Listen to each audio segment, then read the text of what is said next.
অর্ধাঙ্গিনী ছবিটি ইতিমধ্যেই আপনারা অনেকেই দেখে ফেলেছেন। এই অর্ধাঙ্গিনী ছবির সাফল্যের সাক্ষী থেকেছে গোটা বাংলা। তবে এবার এই ছবিটি আসতে চলেছে স্টার জলসার পর্দায় ঠিক 24শে ডিসেম্বর দুপুরবেলা 1টার সময়। চোখ রাখতে হবে আপনাদের। মেঘলা দিনের মন খারাপের পর্দা টেনে শুই। ওটিটি আর স্টার জলসার মধ্যে তফাৎ আছে। ওটিটি তার শৈশবে রয়েছে, এখন বড় হচ্ছে। স্টার জলসা তো ফুল গ্রোন অ্যাডাল্ট। স্টার জলসা টিভির সাথে থাকে, ওটিটি সাবস্ক্রাইব করতে হয়। স্টার জলসা যে টিভি কেন তাকে স্টার জলসা থাকে, হ্যাঁ, কাজে সেটা স্টার জলসাটা একটা অন্য বড় ব্যাপার।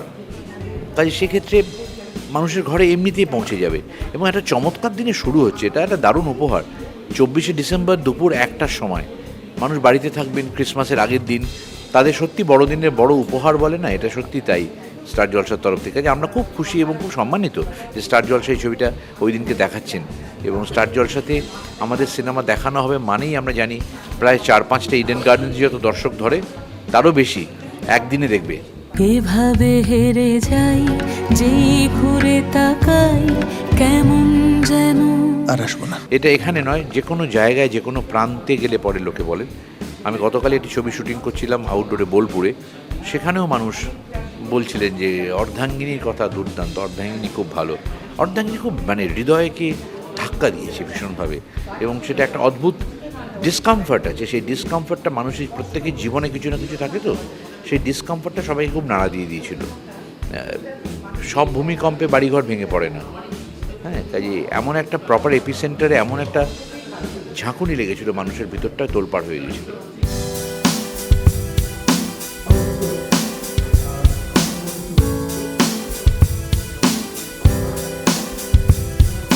কৌশিকদার লেখা যে কোনো চরিত্রই আমার করতে খুবই ভালো লেগেছে চিরকাল।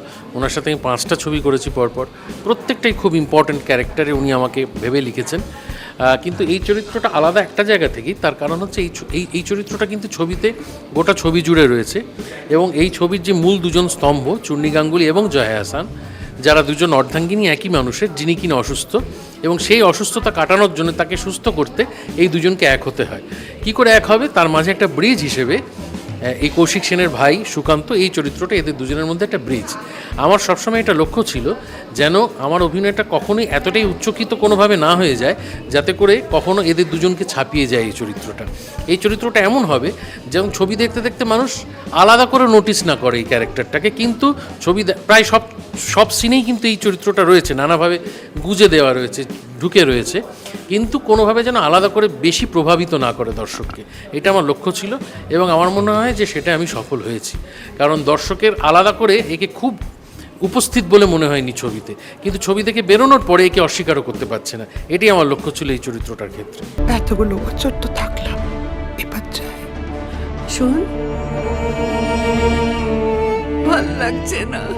অর্ধাঙ্গিনী যখন হলে চলছিল দীর্ঘদিন, আমাদের প্রায় 100 দিন হলে চলেছে এই ছবিটা, যেখানে গেছি রাস্তাঘাটে দোকানে বাজারে সর্বত্র সবাই যেভাবে টেলিভিশন সিরিয়ালের কথা বলে, টেলিভিশন সিরিয়ালের উল্লেখ করেন, কারণ ওটাই সবচেয়ে বেশি মানুষের কাছে সবার আগে পৌঁছে যায়, ঠিক সেরকমভাবেই অর্ধাঙ্গিনীর কথা বলেছেন, অর্ধাঙ্গিনীর চরিত্রটার কথা বলেছেন এবং অভিনয় তাদের খুব ভালো লেগেছে সে কথা জানিয়েছে, সর্বত্র জানিয়েছে। কৌশিকদার সঙ্গে তো আমার প্রায় পারিবারিক সম্পর্ক হয়ে গেছে, তো সেই জায়গা থেকে ক্যামেরার পেছনে এই ছবিটাতে আসলে ওনার চরিত্রটা এতই জটিল একটা চরিত্র ছিল, উনি মানে শুটিংয়ের বাইরে খুব বেশি কারোর সঙ্গে কথা বলতেন না, সিরিয়াসলি থাকতেন। বরং আমি একটু আলাদা হয়ে কৌশিকদার যে ইউনিট, তারা আমার সবাই বন্ধু, কারণ এতগুলো ছবি করেছি একসাথে, তাদের সঙ্গে আমি আড্ডা মারতাম, কিন্তু চূর্ণীদির সঙ্গে আলাদা করে এই ছবিতে খুব বেশি মজা টজা করা হয়নি।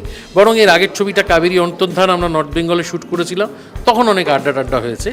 কিন্তু এই ছবিটায় ওনার চরিত্রটা এতটা জটিল ছিল, এত সংলাপ ছিল, এত মুহূর্ত ছিল, এত ইমোশনস ছিল। সিনেমাতে কি একটা জিনিস একবার করে ফেললে তো সেটা দ্বিতীয়বার করা যায় না, থিয়েটারে আমরা প্রত্যেকটার সাথে বদলাতে পারি। ফলে ওইরকম একটা চরিত্রের ক্ষেত্রে ওনাকে অনেক বেশি কনসেন্ট্রেট করতে হয়েছিল, যে জন্যে শটের বাইরে যে খুব একটা আমাদের মধ্যে গল্প আড্ডা হয়েছে তা না, উনি ওনার মতো থাকতেন, আমরা ওনাকে ওনার মতোই থাকতে দিতাম। কিন্তু আমার মনে হয় আসল সম্পর্কটা হচ্ছে স্ক্রিনে যখন আমরা অভিনয় করছি সেইটা বিশ্বাসযোগ্য হয়েছে কিনা। আমার মনে হয় ছবিটা দেখার পর আমার মনে হয়েছে এই দুজনের যে সম্পর্কটা ছবিতে দেখানো হয়েছে সেই সম্পর্কটা কিন্তু বিশ্বাসযোগ্য এবং খুবই আপন লেগেছে। সত্যি মনে হয়েছে বৌদি এবং দেওরের সম্পর্ক।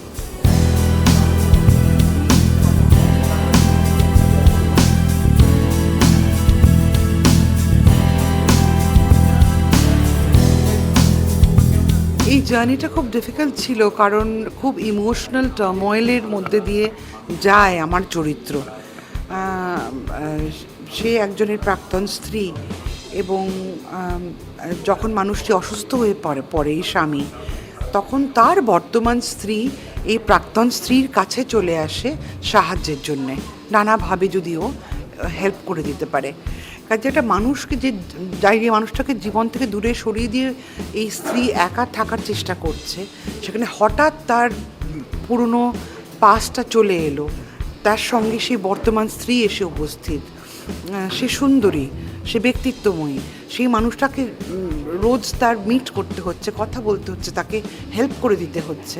এই যে একটা ভেতরে ভেতরে একটা কষ্ট এই নারীর, কোথাও গিয়ে অভিমান হচ্ছে, কোথাও গিয়ে রাগ হচ্ছে, কিভাবে এই নতুন স্ত্রীকে ডিল করবে ও বুঝতে পারছে না।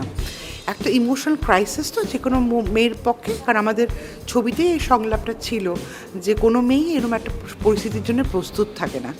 কাজে আমিও জানতাম না, আমার ক্যারেক্টারটাও জানে না যে সে কীভাবে ডিল করবে এই সিচুয়েশন। এই যে একটা কনফিউশন, এটাকে তৈরি করাটা খুব বড় একটা চ্যালেঞ্জ ছিল, এবং ইমোশনালি সেই জার্নিটা খুব টায়ারিং ছিল। Tiring not in the sense যে করতে করতে টায়ার্ড হয়ে গেছি, বাট খুব এনার্জি বের করে নিত, মানে এতটা ইমোশনাল ডেপথে পৌঁছে গিয়ে ক্যারেক্টারটাকে পোর্ট্রে করতে হয়েছে। আসলে পুরনো বাড়ির মোটা দেয়াল তো তোমরা ঠিক শুনতে পাও না, নইলে জানতে পারতে পাশের ঘরে কত রকমভাবে আমাকে অসম্মানিত হতে হচ্ছে। তো রেস্ট ছিল অনেক দিন, কারণ যেই কষ্টটা শুভ্রা পেয়েছে সেই কষ্টটা কোথাও আমিও যেন পেয়েছি through out the shooting of the film. তারপরে ফিল্মের শুটিং শেষ হয়ে গেল, আস্তে আস্তে আস্তে আস্তে সেই জায়গাগুলো হিল করলো, এবং সেই সময় যেরকম তার আগে জয়ার সাথে আমার এত সুন্দর কানেকশন, শুটিংয়ের সময় সেটা কোথাও একটা যেন অন হোল্ড রাখা ছিল। আবার এখন ওকে দেখলে সেই আনন্দটাই হয়, ওর সাথে সব গল্প হয়, আদর আহ্লাদ হয়, সবই হয়, কিন্তু ওই সময়টা কোথাও একটা গিয়ে দুজনেই দুজনকে রেস্ট্রিক্ট করে রেখেছিলাম আমরা, এবং সেটা খুব ভালো ওয়ার্ক করেছে অন স্ক্রিন। আমি আবার ক্লান্ত পথচারী, এই কাঁটার মুকুট লাগে ভারী। আপনারা অনেকেই অর্ধাঙ্গিনী দেখেছেন প্রেক্ষাগৃহে, অনেকে আবার দেখেননি। আমরা এখনও মেসেজ পাই যে অর্ধাঙ্গিনী কোথায় দেখা যেতে পারে। তো আমরা বলতে পারি এখন প্রাউডলি যে বাংলার চ্যানেল স্টার জলসা 24 তারিখ দুপুর 1টার সময়, 24শে ডিসেম্বর দুপুর 1টার সময় অর্ধাঙ্গিনী দেখাবে, এবং একবারই তো দেখাবে আমি মনে করি না, অর্ধাঙ্গিনী দেখা যাবে এখন মাঝে মাঝে স্টার জলসায়। আপনারা চোখ রাখবেন অর্ধাঙ্গিনী দেখার জন্য। এভাবে হেরে যাই, যেই ঘুরে তাকাই, কেমন যেন আলাদা আলাদা সব। টলিউডের latest update, gossip and entertainment পেতে সাবস্ক্রাইব করুন শুধুমাত্র সিটি সিনেমা, আর ফলো করুন সিটি সিনেমার Instagram, Facebook, Twitter and ShareChat page.